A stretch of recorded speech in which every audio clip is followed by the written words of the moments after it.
చేత ఓరడించు జ్ఞానము నాకు కలుగునట్లు శిష్యునికి తగిన నోరు యెహోవా దయచేసి ఉన్నాడు. శిష్యులు వినున్నట్లుగా నేను వినుటకై ఆయన ప్రతి ఉదయమున నాకు వినబుద్ధి పుట్టించుచున్నాడు. ప్రభువు యెహోవా నా చెవికి వినబుద్ధి పుట్టింపగా నేను ఆయన మీద తిరుగుబాటు చేయలేదు, వినకుండా నేను తొలగిపోలేదు.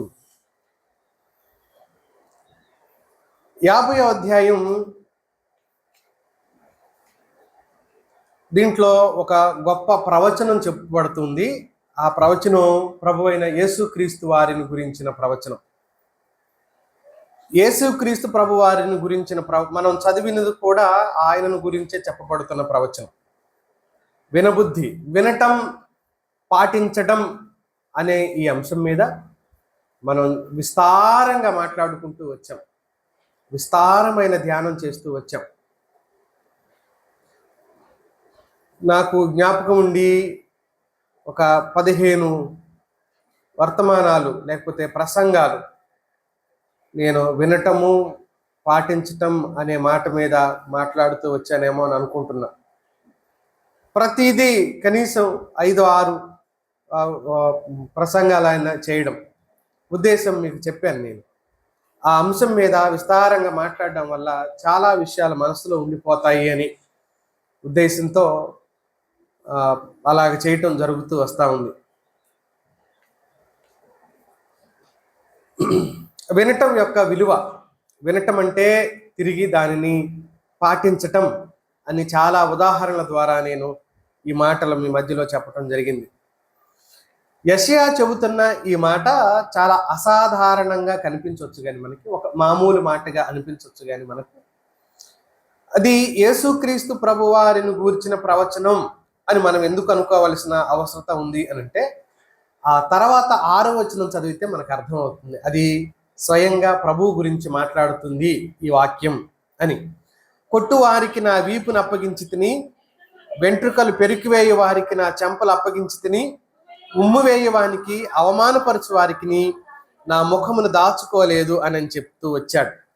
యేసుక్రీస్తు ప్రభువుని గురించిన ప్రవచనం ఇది అని ఎందుకు చెప్పవలసిన అవసరత వచ్చింది అని అంటే, ఆ సీక్వెన్స్లో ప్రభువారి ఆయన్ని ఎలా కొట్టారు,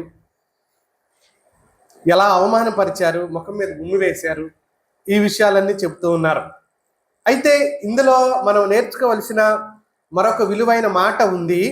అదేంటి అని అంటే వినటం. వాస్తవానికి దేవుని మందిరానికి వచ్చే వాళ్ళంతా కేవలం ఆరాధించడానికి మాత్రమే కాదు, రూపాంతరం చెందటానికి కూడా మనం దేవుని మందిరానికి రావాలి. మళ్ళీ చెప్తాను వినండి. కేవలం దేవుణ్ణి మనం ఆరాధించడానికి మాత్రమే కాదు, రూపాంతరం చెందటానికి మనం దేవుని మందిరానికి రావాలి. రూపాంతరము వాక్యము ద్వారా రూపాంతరం చెందటం. దేని ద్వారా రూపాంతరం? వాక్యము ద్వారా రూపాంతరం చెందటం. రూపాంతరం అంటే ఏంటి?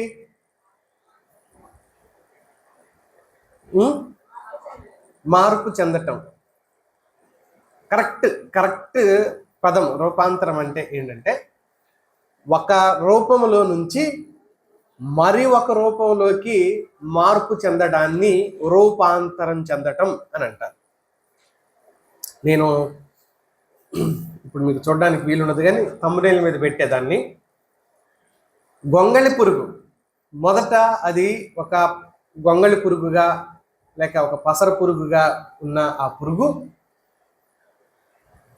ప్యూపాదశ అంటారు దాన్ని. అది దాని చుట్టూ ఒక గూడు తయారు చేసుకుని అందులో ఉండిపోతుంది.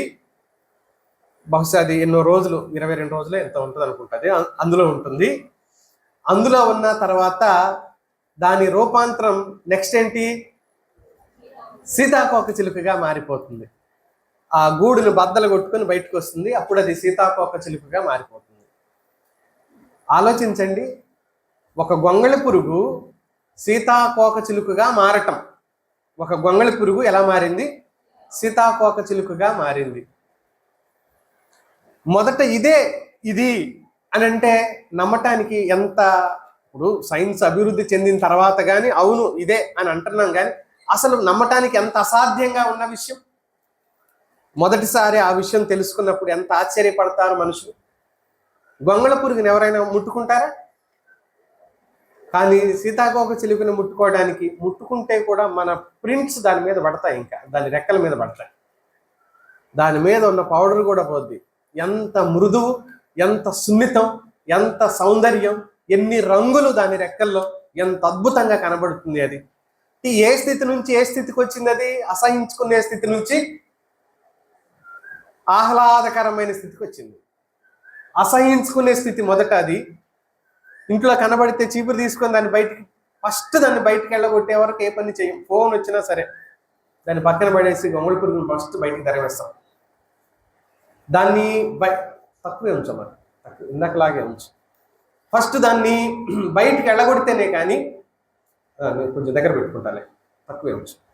దాన్ని బయటికి వెళ్ళగొడితే కానీ మనకు మనసే అంతే. అదే సీతాకోక చిలుక వచ్చిందనుకో పిల్లలకు చూపిస్తాం, వీలైతే దాన్ని పట్టుకొని పిల్లలకి ఇవ్వటానికైనా ప్రయత్నం చేస్తాం. చూడు ఎంత బాగుందో అని చూపించడానికి. ఈ గొంగళ పురిగే కదా రేపు సీతాకోక చిలుక అయ్యేది అని గొంగళ పురుగు తెచ్చి పిల్లలకి ఇస్తామా? ఏ తల్లిదండ్రులైనా ఇలాంటి పొరపాటు చేయగలరా? చేయలేరు. కానీ అది రూపాంతరం చెందిన తర్వాత ఎంత అందంగా కనబడుతుంది, రూపాంతరం చెందక ముందు ఎంత అసహ్యంగా కనబడుతుంది. ఒక ఆత్మీయుడు దేవుని మందిరానికి ఎందుకు రావాలి అని అంటే, నేను ఆరాధించి వెళ్ళిపోతున్నాను అనే మాట కోసమే కాదు మిత్రులారా. దేవుని మందిరానికి వచ్చిన వాడు చేయవలసిన మరొక పని కూడా ఏంటి అని అంటే, ఆ వచ్చిన వాడు వాక్యం ద్వారా రూపాంతరం చెందాలి. అందమైన దైవికమైన స్వభావము, అందమైన దైవికమైన రూపాన్ని అతడు పొందుకోవటం కోసం దేవుని మందిరానికి రావాలి ఒక ఆత్మీయుడు. ఇది కాకుండా నేటి క్రైస్తవులు, ఈనాటి విశ్వాసుల స్థితి ఏంటి అని అంటే, విన్న ప్రసంగాలను జీర్ణించుకొని దాని ద్వారా ఆత్మీయ బలాన్ని పొందుకోవటానికి బదులుగా, విని మేలు పొందటానికి బదులుగా దాన్ని విపరీత అర్థాలతో, విపరీత ధోరణితో తీసుకొని నష్టపోయే స్థితికి వచ్చారు. ఇప్పుడు దాన్ని విపరీత స్థితికి తీసుకొని ప్రమాదకరమైన స్థితిలోకి వెళ్ళిపోయే ఒక దుఃఖకరమైన స్థితిలోకి నేటి సంఘాలు వచ్చేసాయి. ఎన్నో ప్రసంగాలు వింటూ వాటిని గ్రహించి మార్చుకోకపోవటం అనేదే కదా ఈరోజు ప్రమాదకరమైన స్థితి. మార్చుకోకపోవటం అనేదే కదా బాధకరమైన స్థితి. ఆత్మీయంగా ఎదుగుతూ ఒక విశ్వాసి, ఆత్మీయంగా మేలు పొందుతూ, ఇంకో రకంగా వాక్యం నుంచి స్ఫూర్తి పొందుకుంటూ, ఆ తర్వాత దానిని ఆకళింపు చేసుకొని క్రియలోకి తీసుకొచ్చుకోవటం, వాక్యాన్ని ఆకళింపు చేసుకొని దాన్ని క్రియలోకి తెచ్చుకోవటం. యాకోబు అన్నాడు, అందుకే 1వ అధ్యాయం 22వ వచనంలో చెప్పాడు. యాకోబు రాసిన పత్రిక 1వ అధ్యాయం 22వ వచనం, మీరు వినువారు మాత్రమే అయ్యుండి మిమ్ములను మీరు మోసపుచ్చుకొనకుండా వాక్య ప్రకారం ప్రవర్తించువారునై ఉండుడి అని అన్నాడు. కేవలం వినేవారే అయ్యుంటే మిమ్మల్ని మీరు మోసపుచ్చుకుంటారు. మిమ్మల్ని ఎవరో మోసపుచ్చుతున్నారు అని చెప్పడం లేదు దేవుని వాక్యం, మిమ్మల్ని మీరే మోసపుచ్చుకుంటున్నారు. కనుక మనమేం చేయాలంటే, రూపాంతరం చెందాలి అంటే ముఖ్యమైన విషయాలు కొన్ని దేవుని వాక్యం చెబుతుంది. ఒక మనిషిలో మార్పు రావటం కోసం, ఒక ఆత్మీయుడిలో మార్పు రావటం కోసం కొన్ని ప్రత్యేక ప్రక్రియ గురించి దేవుని వాక్యం చెప్తూ ఉంది. అది రూపాంతర దిశగా మనల్ని తీసుకెళ్లే పరిస్థితి. ఇలాగే ఉన్నాం ఎన్ని సంవత్సరాలైనా, రూపము మారటం లేదు, అంతరము మారట్లేదు. ఏమేమి మారట్లేదు? రూపాంతరము, రూపము అంతరము రెండు మారాలి. రూపం అంటే కనబడేది, అంతరము అని అంటే లోపల స్థితి. ఈ రెండూ మారాలి వాక్యం విన్న ఆత్మీయుల్లో. ఈ రెండూ మారకుండా కేవలం పైన కొన్ని సంస్కరణకు సంబంధించి, కొన్ని అలవాట్లకు సంబంధించినవి మాత్రమే మార్చుకోవటం వల్ల ఆత్మీయుడికి ఎలాంటి ప్రయోజనం కలగదు మిత్రులారా. అందుకనే దేవుని వాక్యం ఇలా చెబుతూ ఉంది. నేను 4 తలంపులు మీ దృష్టికి తీసుకుని వచ్చే ప్రయత్నం చేస్తాను. మనకున్న సమయం తక్కువగా ఉంటే ఒకవేళ తక్కువ విషయాలే తీసుకొచ్చే ప్రయత్నం చేస్తాం. మొదట ఆత్మీయుడు దేవుని మందిరానికి వెళ్ళేటప్పుడు వాక్యాన్ని వినటానికి సిద్ధపడి వెళ్ళాలి. దేవుని మందిరానికి వచ్చేటప్పుడు వాక్యం వినటానికి సిద్ధపడి వెళ్ళాలి. ఈ ప్రస్తావన నేను గతంలో కూడా జ్ఞాపకం చేశాను. ప్రయాణానికి వెళ్ళేవాడు బ్యాగు సర్దుకుంటాడు, అతడికి ఎన్ని రోజులు ఉంటాడో అన్ని రోజులకు కావలసిన బట్టలు కావచ్చు, అతనికి నిత్యావసరమైన ఏమైనా ఉంటే వాటిని కూడా తను వెంట తీసుకెళ్తాడు. చాలా సిద్ధపాటుతో అతడు ప్రయాణానికి వెళ్తాడు. ఎక్కడ ఉండాలో, ఎంత ఖర్చు అవుతుందో అవన్నీ తీసుకెళ్తాడు. ఫోన్ ఛార్జర్ తీసుకెళ్తాడు. తర్వాత ఇంకేమైనా రాత్రి వేసుకునే బట్టలు లాంటివి ఏమైనా ఉంటే తీసుకెళ్తాడు. ప్రతిదీ జాగ్రత్తగా సిద్ధపడి ప్రయాణానికి వెళ్తాడు. ఊరెళ్ళి పని చూసుకుని వచ్చే వరకు ఇబ్బంది లేకుండా ఉండేలాగా సిద్ధపడి వెళ్తాడు.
ఇది ఆన్ అవ్వట్లేదులే కానీ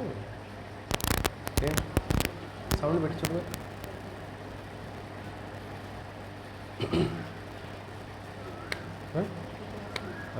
సరే చూడు ఒకసారి, ఎందుకైనా మంచిది, లేకపోతే తీసేద్దాం, రికార్డ్ అని చేయొచ్చు. దేనికైనా కావాలిగా.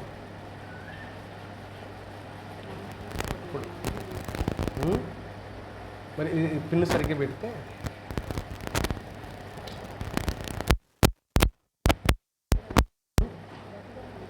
మరి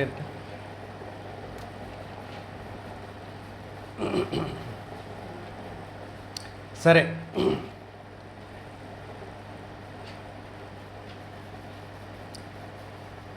వాక్యానికి సిద్ధపడి దేవుని సన్నిధికి రావటం.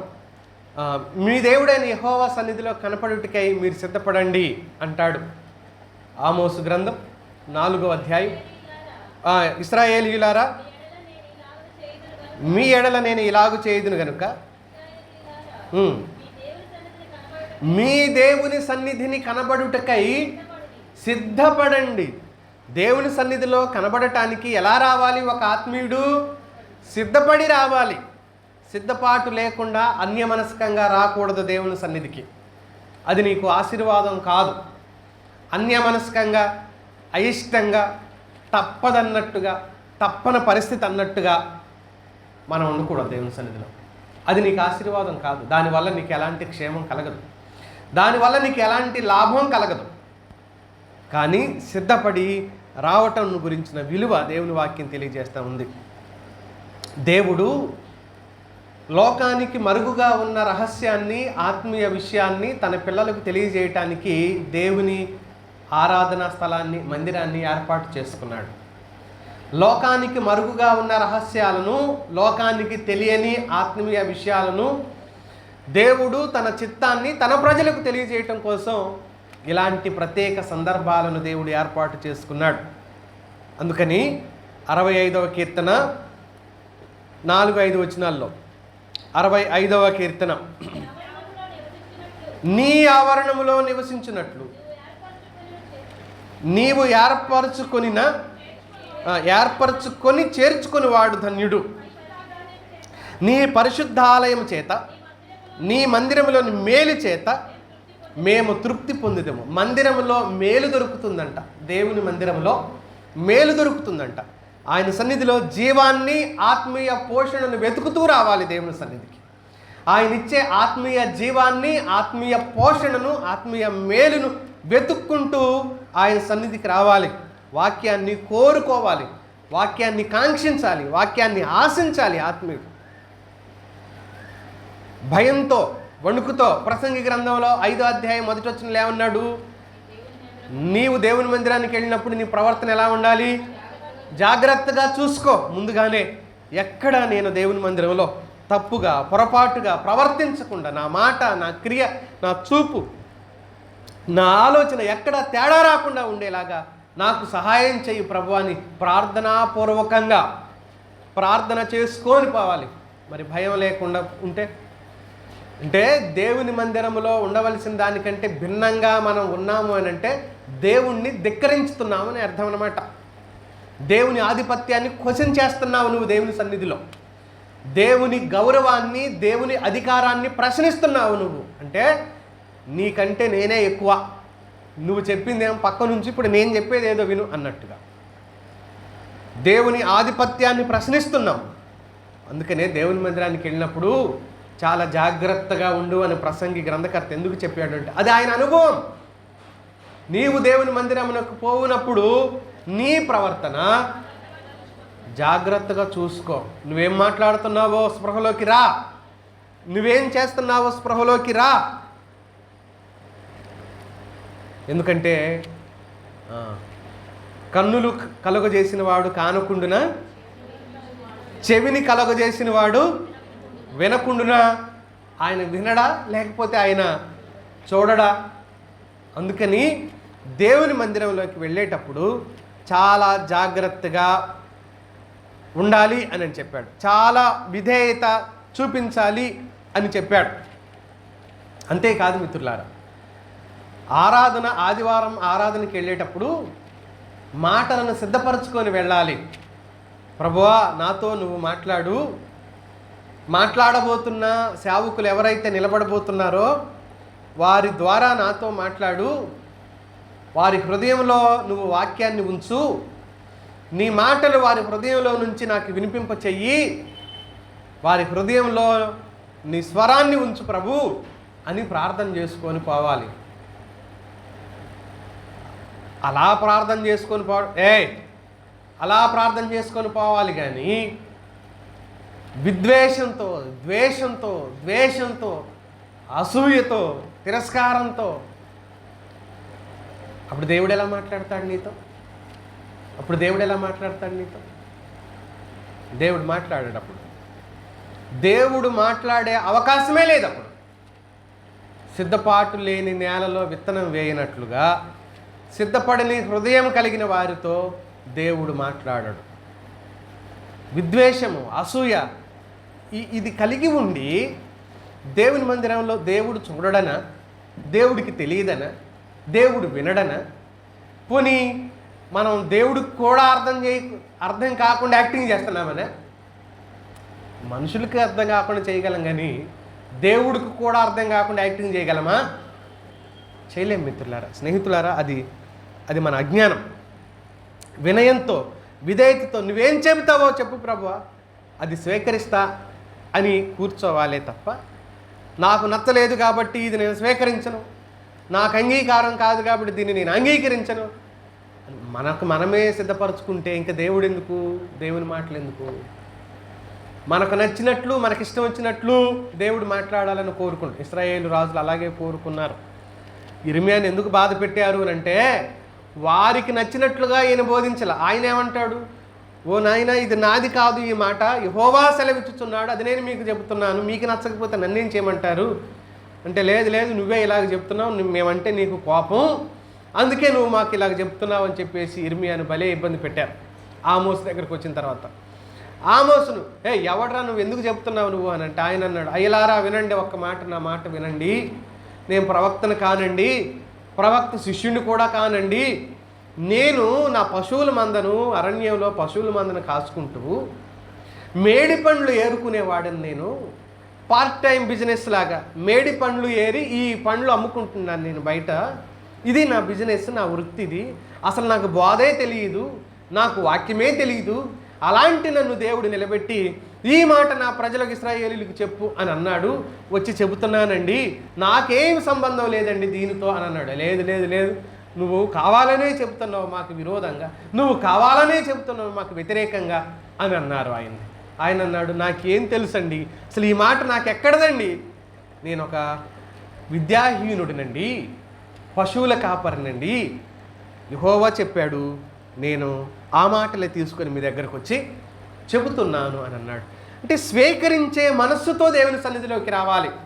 రూపాంతరం చెందే ఒక ఆత్మీయుడు వాక్యాన్ని స్వీకరించే మనస్సుతో దేవుని సన్నిధికి రావాలి.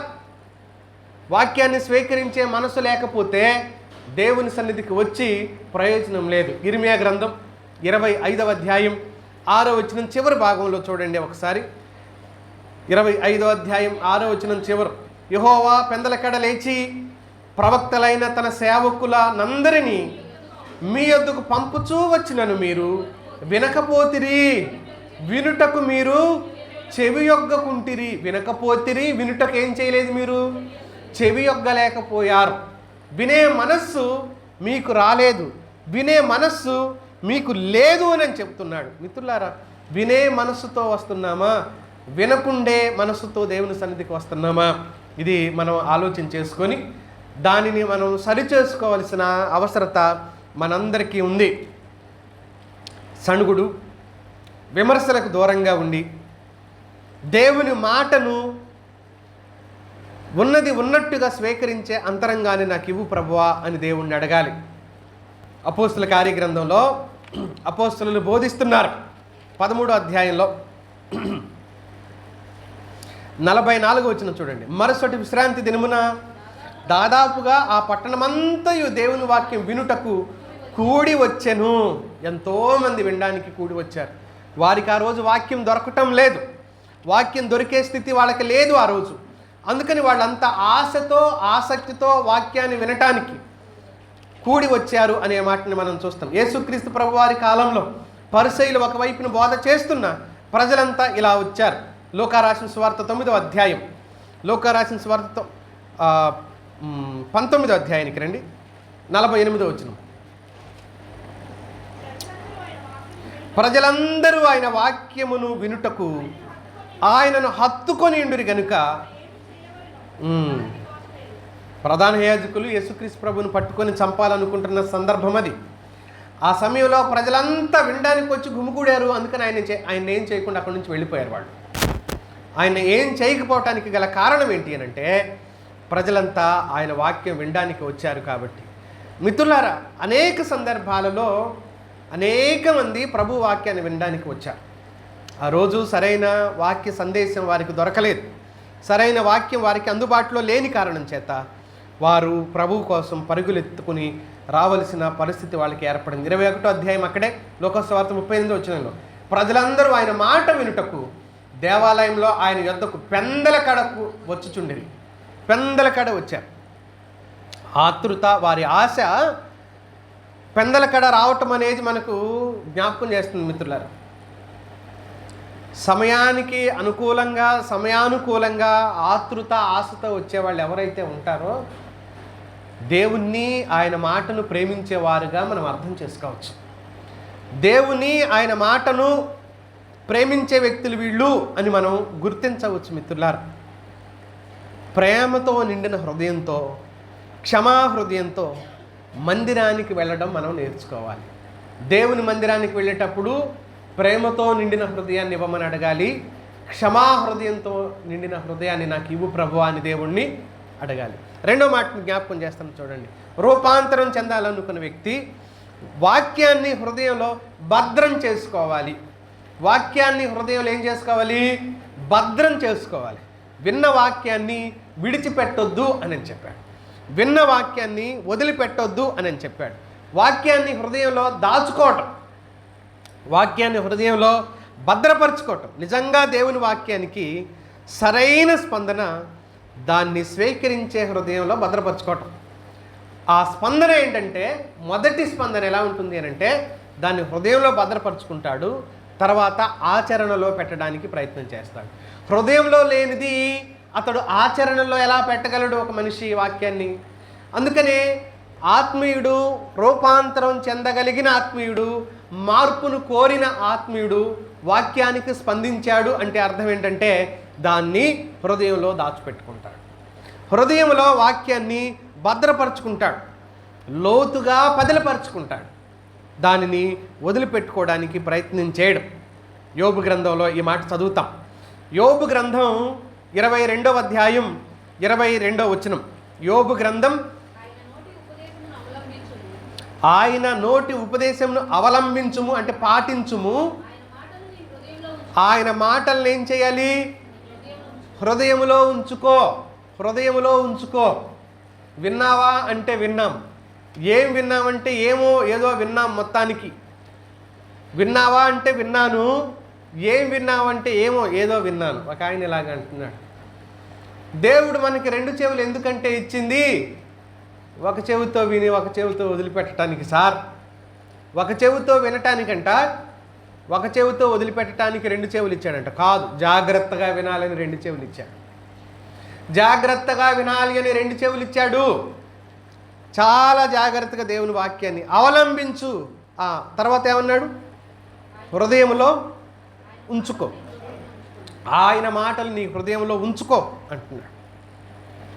దేవుని వాక్యాన్ని హృదయంలో పదిలపరచుకోవటం, భద్రపరచుకోవటం. గడిచిన రాత్రి కూడా నేను చాలా విస్తారంగా దీని గురించి మాట్లాడాను. హృదయంలో దేవుని వాక్యాన్ని ఉంచుకోవటం. ఇక్కడ కూర్చున్న వాళ్ళల్లో 100 రెఫరెన్స్లు చూడకుండా చెప్పగలిగిన వాళ్ళు ఎంతమంది ఉన్నారు? 100, కేవలం 100 రెఫరెన్స్లు చదవటం వచ్చిన వాళ్ళు, రాయటం వచ్చిన వాళ్ళ గురించి మాట్లాడుతున్నా. 100, కేవలం 100 రెఫరెన్స్లు చెప్పగలిగిన వాళ్ళు ఇక్కడ కూర్చున్న వాళ్ళల్లో ఎంతమంది ఉన్నారు? కొన్ని 50, 1, 40. మీకు వద్దా? వేలం వద్దు, వేలం పాటలాగుంది. వాక్యాలు నేర్చుకోవాలి. దేవుని వాక్యం మన మనసులో భద్రం చేసుకోవాలి. వాటిని మన హృదయంలో దాచిపెట్టుకోవాలి. 100,000, 1000 సందర్భాలు గుర్తుండిపోవాలి.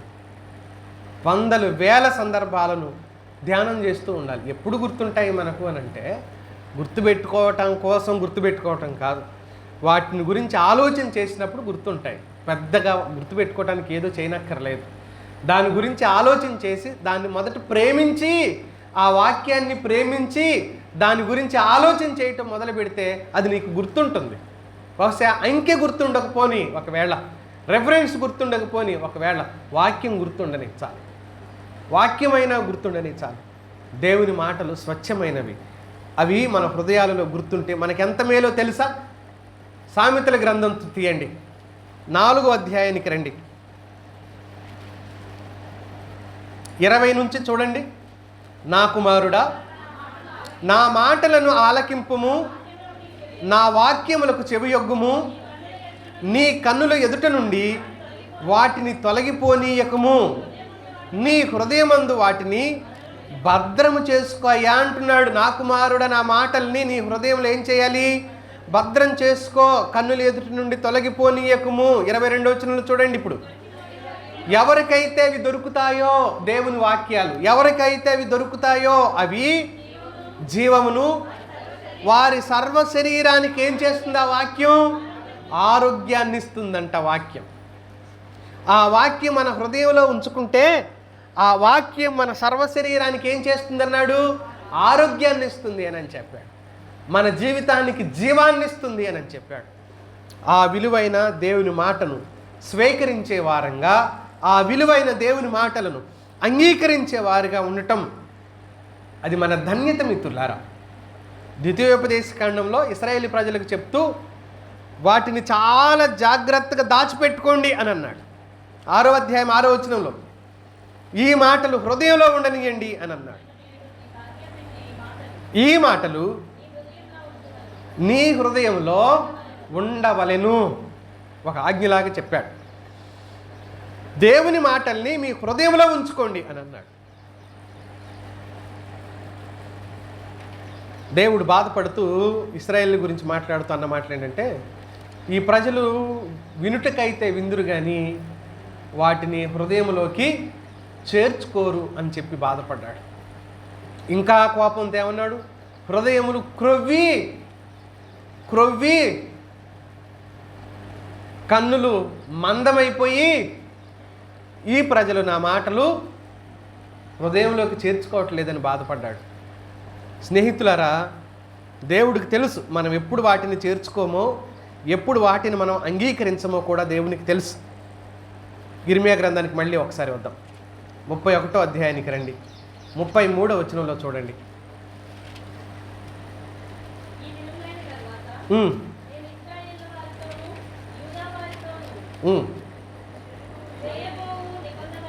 ఇదే వారి మనస్సులలో నా ధర్మవిధిని ఉంచెదను, వారి హృదయము మీద దానిని వ్రాసెదను. హృదయాల మీద రాయాలనుకున్నాడు దేవుడు తన వాక్యాన్ని. వాస్తవంగా రక్షించబడిన ప్రతి ఒక్కరి హృదయంలో వాక్యం ఉండాలి అన్నాడు రోమాపత్రికలో. ఉంటుంది, ఉండి తీరాలి అన్నాడు. నీ నోటను నీ హృదయమును దేవుని వాక్యం ఉంది అన్నాడా? లేదు అన్నాడా? నీ హృదయంలో ఉంది దేవుని వాక్యం అని చెప్పాడు.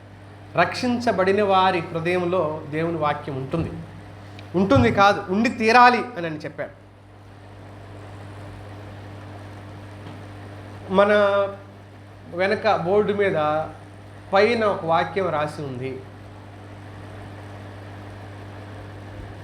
ఏముంది అక్కడ?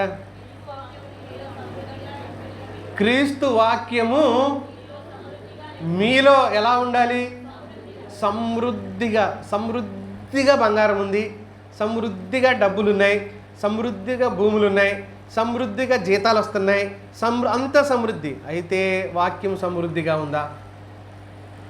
అయితే వాక్యం సమృద్ధిగా ఉందా? ఉండవలసింది ఏంటంటున్నాడు? వాక్యము, క్రీస్తు వాక్యం. కొలసి పత్రిక 3:16లో క్రీస్తు వాక్యము మీలో సమృద్ధిగా నివసింపు, అది సమృద్ధిగా ఉండాలి మన లోపల అంటుంది దేవుని వాక్యం.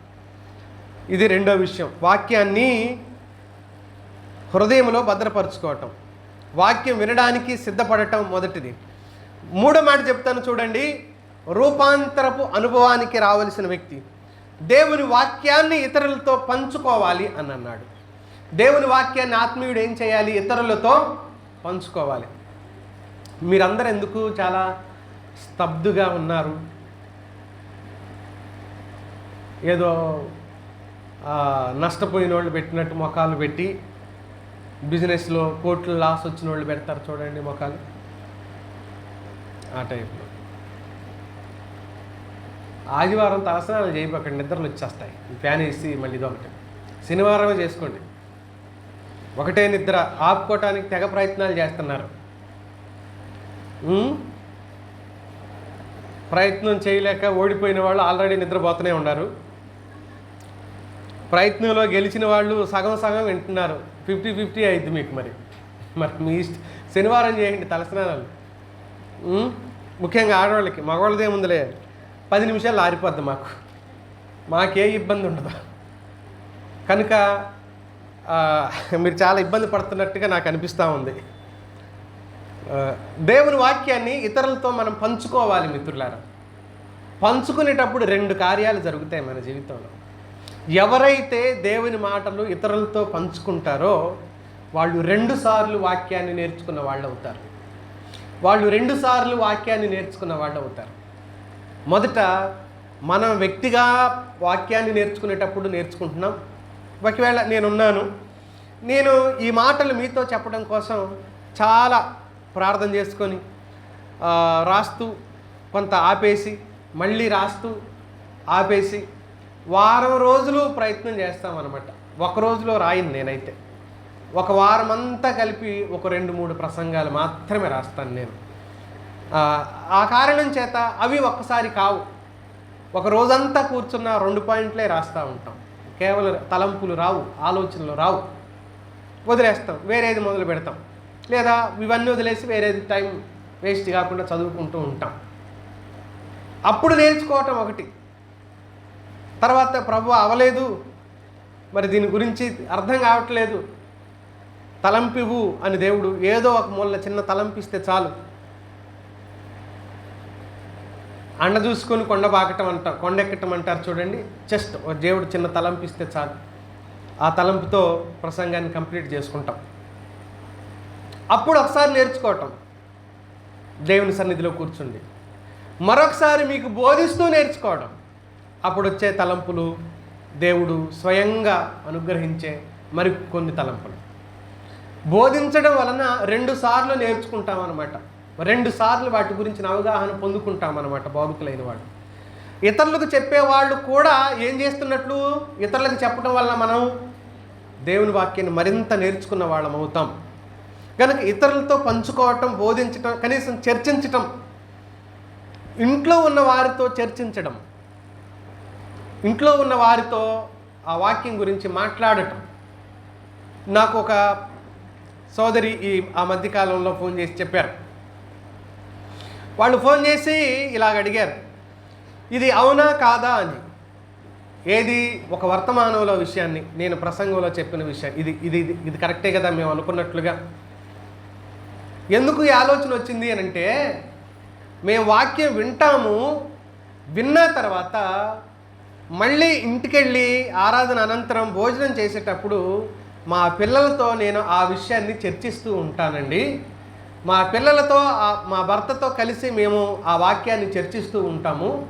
ఆ చర్చించే క్రమంలో నేను మిస్ అయింది వాళ్ళు చెబుతారు, వాళ్ళు మిస్ అయింది నేను చెబుతా, మేమందరం మిస్ అయింది మా భర్త చెప్తాడు. ఏది మిస్ కాకుండా అందరం ఆ వాక్యం గురించి మేము చర్చించుకుంటూ ఉంటాం. ఆ కారణం చేత ఆ చర్చించుకోవటం వలన ఏది మిస్ అవ్వం, రెండోది బాగా లోతుగా అధ్యయనం చేసిన వాళ్ళం అవుతాం. మేము ఇలాగ చేస్తుంటాము అని చెప్పారు. నాకు చాలా ఆశ్చర్యము, ఆనందం కలిగింది. ఆరాధన అయిపోయిన తర్వాత, ఇంటికి వెళ్ళిన తర్వాత ఇలా కూడా చర్చించుకుంటారా అని. అవును, ఇలా చర్చించుకునే కుటుంబాలు నాకు చాలా కుటుంబాలు తెలుసు. ఫస్ట్ వాళ్ళు చెప్పారు, తర్వాత చాలామంది చెప్పారు ఈ మాటనే. నాకు నేరుగా వాక్యం వినే అవకాశం లేని వాళ్ళు కూడా, భార్యాభర్తలు చెరొక వర్తమానం విని షేర్ చేసుకుంటారంట వాళ్ళిద్దరు. నేను నేర్చుకున్నది ఇది, నువ్వేమి నేర్చుకున్నావు, నువ్వు నేర్చుకున్నది ఇది. మళ్ళీ వాళ్ళు వేరువేరుగా విని మళ్ళీ ఏమి నేర్చుకున్నావు నువ్వు. వాక్యాన్ని ఇతరులకు చెప్పడం కంటే ముందు మన ఇంటి వాళ్ళకి మనం చెప్పుకోవటం, చర్చించుకోవటం, పిల్లలతోని, భర్తతోను, భార్యతోను దాని గురించి మాట్లాడడం, అది చాలా ఉన్నతమైన విలువైన సంగతి మిత్రులారా. అందుకని ఇతరులతో పంచుకోవటం, పగలు రాత్రి వాక్యాన్ని ధ్యానం చేయండి అన్నాడు ద్వితీయోపదేశకాండం 6వ అధ్యాయంలో. రాత్రి పగలు ధ్యానం చేయండి అని చెప్పాడు. అంత మాత్రమే కాదు, మీరు ఎటు చూసిన మీ కళ్ళకు వాక్యమే కనబడడం కోసం మీ ద్వారబంధాల మీద రాయండి, గుమ్మాల మీద రాయండి, తలుపుల మీద రాయండి, చేతికి వాటిని బాసికాలుగా కట్టుకోండి, నొసటిని కట్టుకోండి అని చెప్పాడు. మీరు ఎటు చూసినా మీకేం కనబడాలంటున్నాడు? వాక్యం కనబడాలి. వాక్యం కనబడాలి. మన ఇండ్లల్లో వాక్యాలు కనబడేలాగా చేసుకోవటం కేవలం అలంకారం కోసం చేసుకోవటం మొదలుపెట్టారు. వాక్యాలని అలంకారంగా అందంగా ఇంట్లో పెట్టుకోవటానికి వాటిని వాడుతున్నారే తప్ప వాక్యాన్ని నేర్చుకోవటం కోసం పెట్టుకునే వాళ్ళు తక్కువ మంది అయిపోయారు. నేర్చుకోవటం కోసం పెట్టాలి, దాన్ని చర్చలోకి తీసుకుని రావాలి. ఏ వాక్యం అయితే మన ఇంట్లో ఉంటుందో అది చర్చించనియండి. పిల్లలతో, కుటుంబీకులతో చర్చలోకి తీసుకుని రండి. దాని విలువైన విషయం వాళ్ళ మనసుల్లో నాటడానికి ప్రయత్నం చేయండి. దేవుని మంచి మాటను ఆలోచించడానికి, చర్చించడానికి ప్రయత్నం చేయండి మిత్రులారా. మన బాధ్యత ఏంటి అంటే, రూపాంతరం చెందుతున్న ఆత్మీయుడి లక్షణం ఏంటంటే ఇతరులతో పంచుకుంటాడు. పంచుకోకుండా ఉండలేడు. దేవుని వాక్యాన్ని ఇతరులతో పంచుకోకుండా ఉండలేడు. ఆ మాటను ఇతరులతో చెప్పకుండా ఉండలేడు ఆత్మీయుడు. ఇర్మియాతో దేవుడు ఇలా అన్నాడు. 1వ అధ్యాయం 9వ వచనం చూడండి.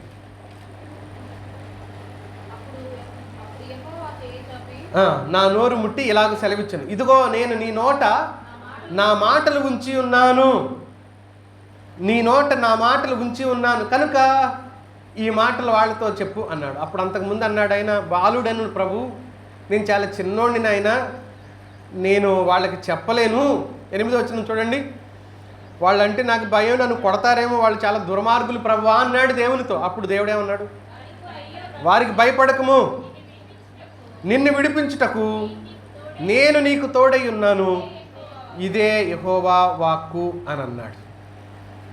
దేవుడే ప్రత్యేకంగా చెబుతున్నాడు. లేదు ప్రభువా, లేదు ప్రభువా, నేను చెప్పలేను ప్రభువా అని అంటే చెప్పు అని అన్నాడు.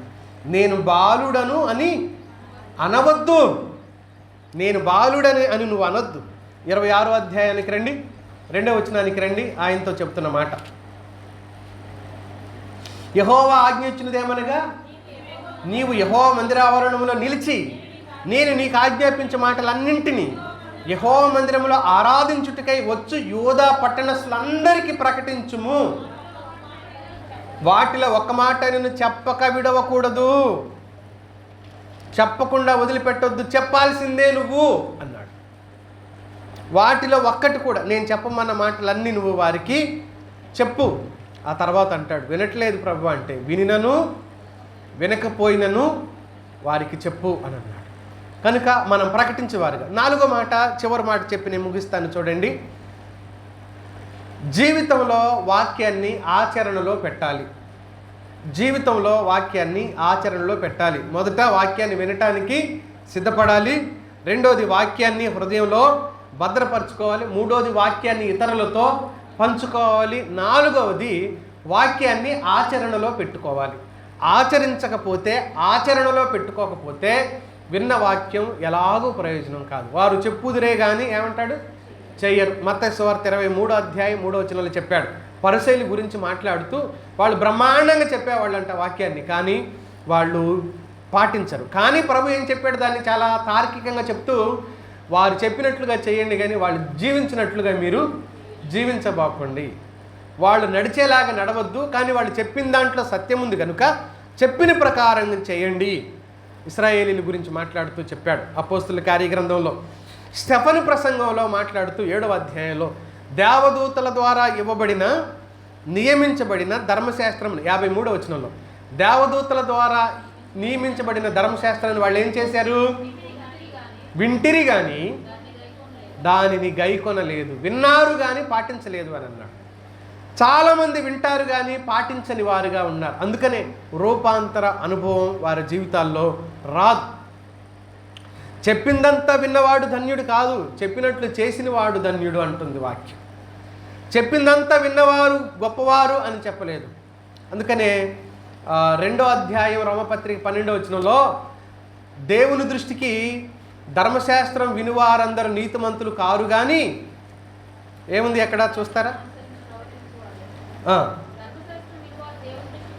ధర్మశాస్త్రం వినువారు దేవుని దృష్టికి నీతిమంతులు కారు కానీ ధర్మశాస్త్రమును అనుసరించి ప్రవర్తించు వారే నీతిమంతులుగా ఎంచబడుదురు. 13వ వచనంలో ఉంది, రోమాపత్రిక 2:13. ధర్మశాస్త్రం వినేవారు కాదంట నీతిమంతులు. చాలామంది వింటారు కానీ వాళ్ళు ఆచరించరు. ఎవరు నీతిమంతులు అవుతారని చెప్పాడు దేవుడు? ఆచరించువారు, అనుసరించువారు అని చెప్పాడు. అనుసరణలోకి రావాలి దేవుని వాక్యం మన జీవితంలో. వాక్యంలో చెప్పబడిన మాటను మనం స్వీకరించే వారిగా, అంగీకరించే వారిగా ఉండాలి. యేసుక్రీస్తు ప్రభువారు తన శిష్యులకు పాదాలు కడుగుతున్న సందర్భంలో యోహాను సువార్త 13వ అధ్యాయంలో ప్రభు వాళ్ళతో ఏం చెప్పాడు? మీరు కూడా ఇలాగ చేస్తే మీరు ధన్యులు అవుతారు. 17వ వచనంలో చెప్పాడు ప్రభు. చేస్తే ధన్యులు అవుతారు, చేయటం ముఖ్యం. నిజానికి దేవుని వాక్యాన్ని తిరస్కరించే అనేక మంది గురించి ఏమంటాడు అంటే దేవుడు, ఆచరించడం, అనుసరించడం కాదు, అసలు వినడానికి కూడా ఇష్టపడని వ్యక్తుల గురించి ఏమంటాడు అంటే వారికి తెలివి లేదు అన్నాడు. ఇర్మియా గ్రంథం 8:9 వచనంలో, యెహోవా వాక్యమును నిరాకరించు వారికి తెలివి లేదు. తెలివి ఉంటే ఎందుకు నిరాకరిస్తారు? అవి జీవంతో కూడిన మాటలు, అవి జీవాన్ని కలగజేసే మాటలు అని నేను చెప్పాడు. ప్రియమైన మిత్రులారా, స్నేహితులారా, వినండి. యేసుక్రీస్తు ప్రభువారి గురించి చెప్పబడిన ప్రవచనంలో నీ దాసునికి వినబుద్ధి పుట్టించుము అన్నాడు. వినబుద్ధి పుట్టించుము. దేవుణ్ణి మనం అడగాలి, వినబుద్ధి పుట్టించు నాయనా, వాటిని పాటించటానికి నడిపింపు నీవు నాయనా, నాకు సహాయం చేయి దేవుడా అని దేవుణ్ణి అడగాలి. మనం కేవలం వస్తున్నాం పోతున్నాం, సంవత్సరాల తరబడి వచ్చిపోతే ఎలాంటి ప్రయోజనం కలగదు.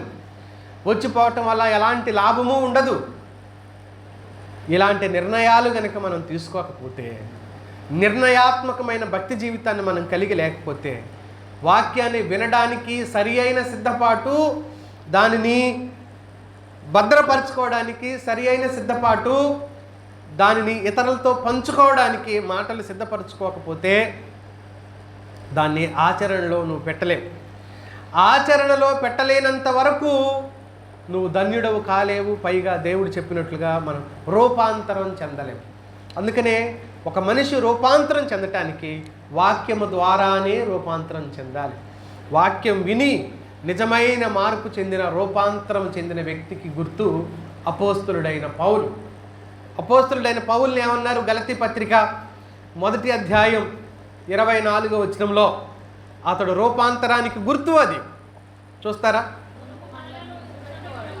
మునుపు మనలను హింస పెట్టినవాడు పూర్వమందు పాడు చేయుచూ వచ్చిన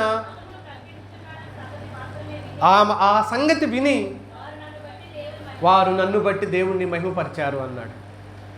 మార్పు చెందిన వ్యక్తి కేవలం అతడు దేవుణ్ణి మహిమపరచడం మాత్రమే కాదు, అతడిని బట్టి అనేకులు దేవుణ్ణి మహిమపరిచారు.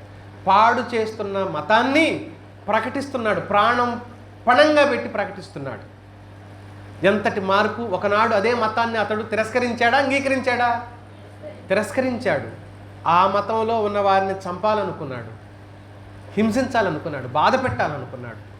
అలాంటి వ్యక్తి మార్పు చెంది దానినే భుజాల మీదకి ఎత్తుకొని ప్రాణాన్ని పణంగా పెట్టి ప్రకటిస్తూ వచ్చాడు. ఇదే కదా రూపాంతరపు అనుభవం. మునుపున్న స్థితి వేరు, ఇప్పుడున్న స్థితి వేరు. ముందు అదే మార్గంలో ఉన్నవారిని, మతంలో ఉన్నవారిని చంపడానికి ప్రయత్నం చేశాడు. ఇప్పుడు అదే మార్గం కోసం, అదే మతం కోసం తానే ఏమవ్వాలనుకున్నాడు? చావటానికి ఇష్టపడి అపోస్తలుల కార్యగ్రంథం 20వ అధ్యాయంలో అంటాడు, నా ప్రాణము నాకు ఎంత మాత్రము ప్రియమైనదిగా నేను దానిని ఎంచుకొనటలేదు. నా ప్రాణం నాకు ప్రియమైంది కాదు, ప్రభు కోసం. ఇదే రూపాంతరపు అనుభవపు స్థితి. మిత్రులారా, వాక్యము లేకుండా మార్పు రాదు మన జీవితంలో. కేవలం వాక్యం ద్వారానే రూపాంతరం. వాక్యాన్ని ప్రేమించేవారు రూపాంతర అనుభవంలోకి వస్తారు. దేవుడు ఆ కృప మనందరికీ దయచేయును గాక. తలలు ఉంచుదాం, ఈ మాటలను బట్టి ప్రార్థన చేసుకుందాం. అందరూ తలలు ఉంచి కళ్ళు మూసుకుందాం.